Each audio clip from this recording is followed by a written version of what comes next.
धराली में आई आपदा के बाद मुखवा से धराली को जोड़ने वाले एकमात्र झूला पुल का खतरा अब मंडराता जा रहा है। ये पुल अब सुरक्षित नहीं रह गया है। सेना, एसडीआरएफ और एनडीआरएफ की टीमों ने पुल का निरीक्षण करने के बाद पीडब्ल्यूडी को इसे तुरंत मजबूत करने के निर्देश दिए हैं। लोक निर्माण विभाग के प्रमुख अभियंता राजेश शर्मा ने कहा कि विभाग जल्द ही पुल की मरम्मत का कार्य शुरू करेगा।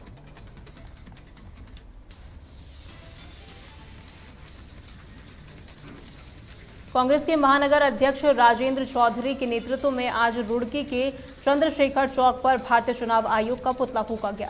कांग्रेस ने आरोप लगाया कि चुनाव आयोग ने बीजेपी के इशारे पर काम करके उन्हें चुनाव जीतने में मदद की है।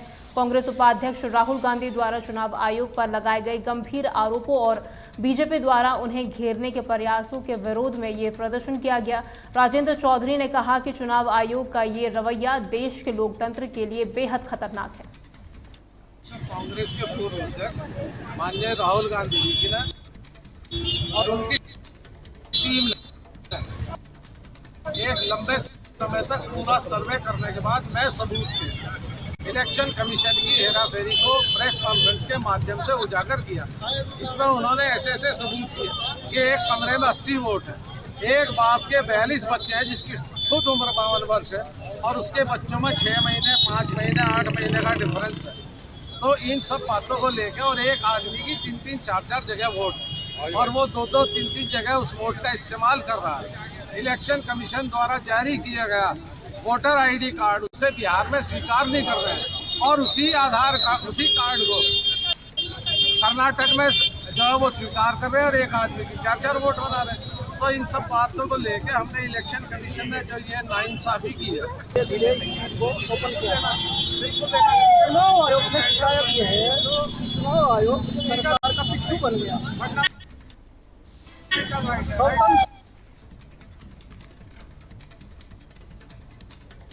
भगवानपुर के पोहाना में नेशनल हाईवे अंडरपास पर जलभराव की समस्या को लेकर ममता राकेश ने अधिकारियों को 3 दिन का अल्टीमेटम दिया। तहलका डिजिटल ने इस खबर को प्रमुखता से दिखाया था, जिसके 24 घंटे के अंदर ही ज्वाइंट मजिस्ट्रेट रुड़की रामचंद्र और नेशनल हाईवे के अधिकारी मौके पर पहुंचे। ज्वाइंट मजिस्ट्रेट ने बताया कि उनकी प्राथमिकता ऐसी समस्याओं का जल्द समाधान करना और नेशनल हाईवे के अधिकारी जल्द ही कार्य शुरू करेंगे। जनता की समस्या मेरी समस्या है, जनता का दुख दर्द मेरा दुख दर्द है। और मैंने कल आपके चैनल के माध्यम से आपने बहुत अच्छी तरह से दिखाया कि किस तरह की जलभराव की वजह से किस तरह की समस्याओं का सामना हमारे पोहाना वासियों को, किशनपुर वासियों को करना पड़ रहा है। उसी के रेफरेंस में मैंने कल डीएम हरिद्वार से बात की और ज्वाइंट साहब आज हमारे बीच में है। निश्चित रूप से अपनी इस समस्या का समाधान होगा। अगर किसी ने एनक्रोचमेंट किया हुआ है तो लोगों को समस्या से बचाने के लिए इस समस्या का पूर्णतः समाधान किया जाएगा। से जल भराव की ऐसी विकट समस्या पैदा हुई किसान को। असल में क्या है, इन्होंने जो नाले बनाए ग्राम पंचायतों के जो नाले थे वो तो खत्म हो गए। इन्होंने जो नाले बनाए उनकी कोई सप्लाई नहीं। शुरुआत किया गया है एनएच के द्वारा और बाकी खुदाई और अतिक्रमण भी हटवाने का कार्यक्रम होना है। उसमें हिसाब से हम और 2-3 दिन में प्रधान जी के साथ साथ अन्य विभाग के साथ साथ में हम एक बार बैठक करेंगे।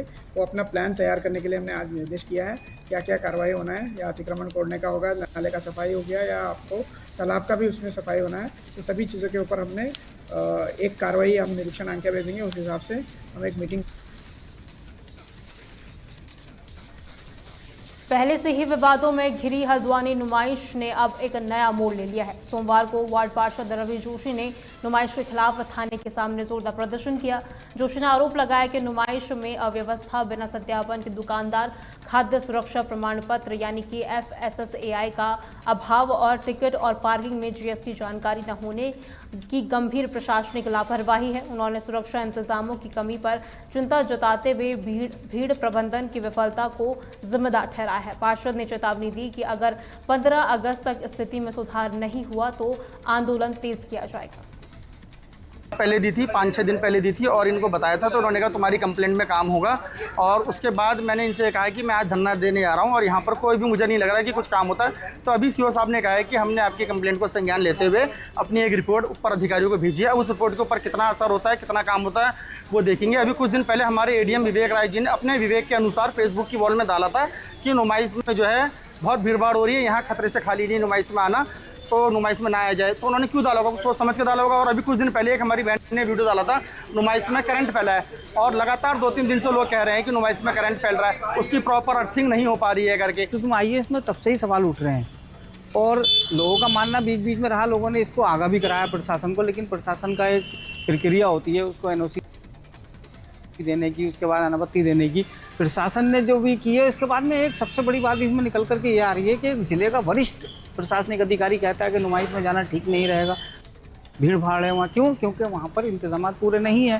पार्षद थे, उन्होंने कुछ कंसर्न्स बताए थे और इससे पहले भी कुछ सूचनाएं हमारे पास आ रही थी कि वहाँ पे कुछ एनोमलीज़ हैं, कुछ अनियमितताएं हैं, और जो हमारी एक्सपेक्टेशंस थी नुमाइश से, जो हमने अपने राइडर्स बनाए थे, कुछ रेड फ्लैग्स बनाए थे, वो ऐसा डाउट हुआ कि वो पूरी नहीं हो रहे हैं। इसी कारण हमने कल टीम्स लगाई थी अपनी, उन्होंने अपना जो फीडबैक है उसके बेसिस पे रिपोर्ट दी है। इसमें एलआईयू की रिपोर्ट, इसमें थाने की रिपोर्ट, उसी के आधार पे एक मजबूत जांच रिपोर्ट जो है सिटी मजिस्ट्रेट साहब को प्रेषित की गई है।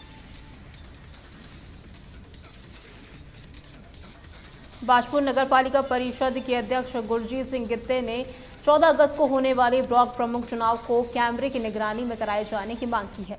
उन्होंने अपने कार्यालय में आयोजित प्रेस कॉन्फ्रेंस में कहा कि चंडीगढ़ निकाय चुनाव में बीजेपी ने जिस तरह वोटों की चोरी कर मेयर बनाया था, वैसा ही बाजपुर में ना होने दिया जाएगा।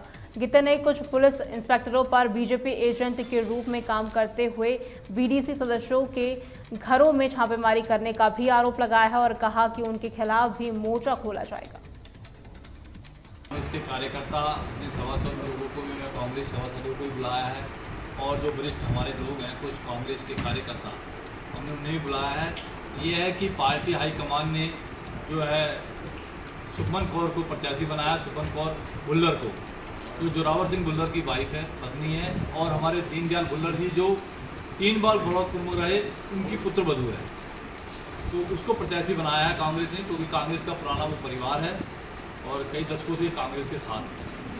तो हमारा यही है कि हमारी मांग शासन और प्रशासन से है कि कोई भी धांधलीबाजी इसके अंदर ना की जाए, और हमारी मांग यह है कि कैमरों की निगरानी में ये पूरा चुनाव होना चाहिए। ब्लॉक गेट से लेके जहाँ तक वोटिंग होनी है वहाँ तक कैमरे लगे होने चाहिए, वो कैमरे की निगरानी में होना चाहिए। हमने देखा कि चंडीगढ़ में भी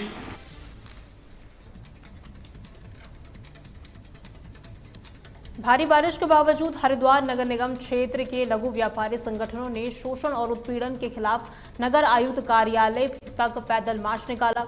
प्रदर्शनकारियों ने नगर आयुक्त नंदन कुमार के कार्यालय का घेराव किया और उन्हें अपनी मांग का ज्ञापन सौंपा। नगर आयुक्त नंदन कुमार ने आश्वासन दिया कि वो उच्च अधिकारियों से बात कर उत्तराखंड नगरीय फेरी नीति नियमावली के अनुसार पंजीकृत स्ट्रीट वेंडर्स की समस्याओं के समाधान के लिए योजना और नियम बनाएंगे और बैठक भी जल्द आयोजित की जाएगी। ये आज भारी संख्या में भरी बरसात में हमारे तमाम स्ट्रीट वेंडर, चाहे वो रोडी बेल वाला के हों, चाहे हमारे पंदी पार्किंग हो, चाहे सीसीआर के हों और ललतारो पुल के हों, तमाम हमारे रेडी पट्टी के साथी यहाँ पर आए थे, अपनी न्याय संगत मांगों को लेकर आए थे। इसमें हमने एक सूत्रीय कार्यक्रम का प्रस्ताव दिया है आयुक्त महोदय को कि शीघ्र से शीघ्र जो है चाहे टाउन बैंडिंग कमेटी की बैठक बुलाएं, और टाउन बैंडिंग कमेटी की बैठक बुलाकर जो राज्य की फेरी नीति नियमावली है उसके नियम अनुसार जहाँ जहाँ स्ट्रीट वेंडर ऑलरेडी बैठा हुआ है और पूर्व में जहाँ आपने वेंडिंग जोन घोषित कर रखे हैं वहाँ से रेडी पटरी वालों को ना हटाया गया। इसमें टाउन वेंडिंग कमेटी के साथ यही वार्ता हुई है कि हम लोग पहले जगह चयनित कर लें जहाँ पे उपयुक्त स्थान जहाँ पे वेंडर्स को रखा गया है। उसके बाद ये सारी जो प्रक्रिया है इसको अगली बैठक में भी इसको रखेंगे और उच्च अधिकारियों के साथ भी समन्वय स्थापित करते हुए तो जगह डिसाइड हो जाए ताकि चिन्हित हो जाए कि कौन से स्थल अतिक्रमण के अंतर्गत आते हैं और कौन से स्थल अतिक्रमण के अंतर्गत।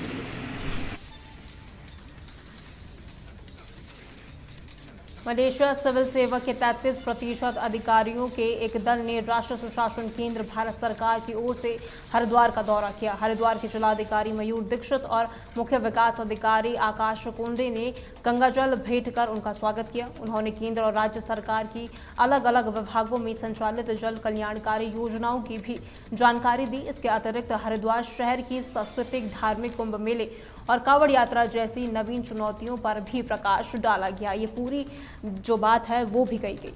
National centre for good governance में जो मलेशियन गवर्नमेंट के जो ऑफिसर्स थे, इनकी ट्रेनिंग हो रही थी। आज उनका डिस्ट्रिक्ट ओरिएंटेशन, और उसमें उनको जो हमारे जिला प्रशासन, राज्य सरकार, भारत सरकार की क्या क्या योजनाएं चलती हैं या कैसे गवर्नेंस होता है, इसके बारे में उनके साथ चर्चा की गई और उनका जो गवर्नेंस का मॉडल है उसको भी आज यहाँ से साझा किया। Malaysian civil servant middle level के ऑफिसर हैं, एक 2 वीक ट्रेनिंग प्रोग्राम है जिसमें पहला हफ्ता जो है हम लोग यूनिवर्सिटी में ले जाते हैं।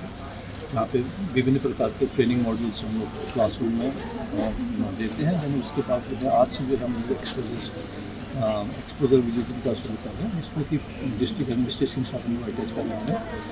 और इस पर मेनली जो है इनका मुख्य उद्देश्य है कि कैसे डिस्ट्रिक्ट एडमिनिस्ट्रेशन के क्या रूल्स एंड रेगुलेशन है, कैसे सुनते जा रहे हैं, ये तमाम चीज़ें हैं। इसके बाद ये जो है ये हमारा सेकंड प्रोग्राम है मलेशियन सिविल सर्वेंट के लिए। और एक प्रोग्राम और होना है, ये बेसिकली जो है आईटेक जो है ministry of external affair government of India के द्वारा जो है ये प्रोग्राम हम लोगों को national centre for good governance को ये रिस्पॉन्सिबिलिटी दी गई है। और न केवल जो है मलेशियन सिविल सर्वेंट, इसके अलावा और भी हम लोग ट्रेनिंग प्रोग्राम जो है इंडियन ओशन रीजन के लिए भी करा रहे हैं, जिसमें अभी तक national centre for good governance जो कि भारत सरकार का एक स्वायत्त शासी संस्थान है, जो कि ministry of personnel public grievance and pension के अधीन आता है। ये तमाम 47 कंट्रीज़ पे आप लोग का भी जो है सिमिलर ट्रेनिंग को।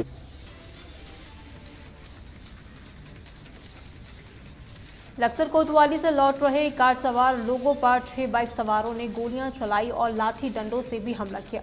हमलावरों की गोलीबारी में 4 लोग गंभीर रूप से घायल हो गए, जिनका इलाज रुड़की सिविल अस्पताल में चल रहा है। इस हमले के पीछे एक पुलिसकर्मी की भूमिका होने का आरोप भी लगा है। घायल व्यक्ति के पिता ने बताया कि लक्सर कोतवाली से निकलते ही उन पर हमला किया गया था। ये वहाँ पर गए, अपनी बातचीत करके जो भी थे तो ये वापस आ रहे थे। पहले भी इन्हें कई बार धोन दी गई कि हम तुम्हें जान से मारेंगे। इनके पास शायद रिकॉर्डिंग भी होगी। और तो जब ये थाने से चले तो किसी पुलिस वाले ने इनकी गाड़ी का फोटो खींचा और वो आगे इतला दी कि ये आ रहे हैं। इसमें पुलिस का भी रोल है मारपीट करने में।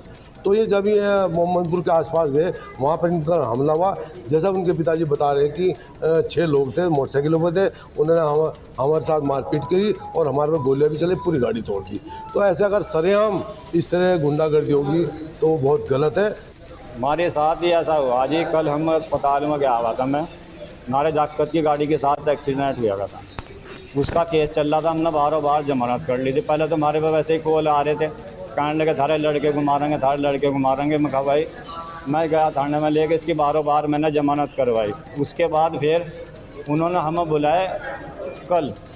मैं कहा जी आज तो मुझे टाइम नहीं, मैं कहीं से लेकर गया हुआ अपने बच्चों को डॉक्टर का, और मैं तो कल को आ सकूँ। आज हम गए थे 10:30 बजे, वहाँ से हम जाकर कम से कम 8-10 घंटा हमारा बेरा बरान हुआ।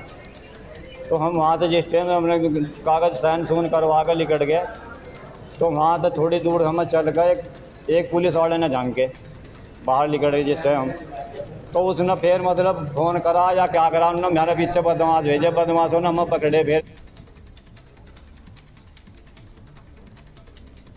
ऋषिकेश में सोमवार की सुबह एक बड़ा हादसा हो गया, जहां नीलकंठ मार्ग पर अचानक एक चट्टान गिर गई। इस हादसे के कारण सड़क लगभग 30 मीटर तक बाधित हो गई। चट्टान गिरने की वजह से एक ट्रक के गंगा नदी में गिरने की आशंका भी जताई जा रही है। बताया जा रहा है कि ट्रक में सवार 2 लोग लापता हो गए, जबकि 2 अन्य घायल हुए हैं। हादसे की सूचना मिलते ही स्थानीय प्रशासन और पुलिस की टीम मौके पर पहुंची और बचाव अभियान शुरू किया गया।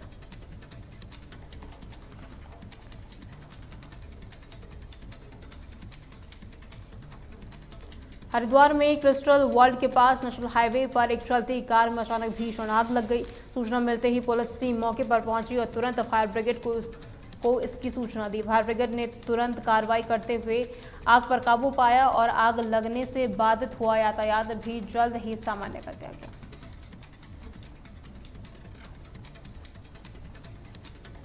के माध्यम से सूचना प्राप्त हुई कि नेशनल हाईवे क्रिस्टल वर्ल्ड के पास एक गाड़ी में आग लगी है। फायर स्टेशन मायापुर से गाड़ी आग बुझाने के लिए रवाना की गई और जाकर देखा कि एक गाड़ी में आग लगी है, जिसमें 2 आदमी सवार थे जो सुरक्षित पहले ही निकल चुके थे। हमारी गाड़ियों द्वारा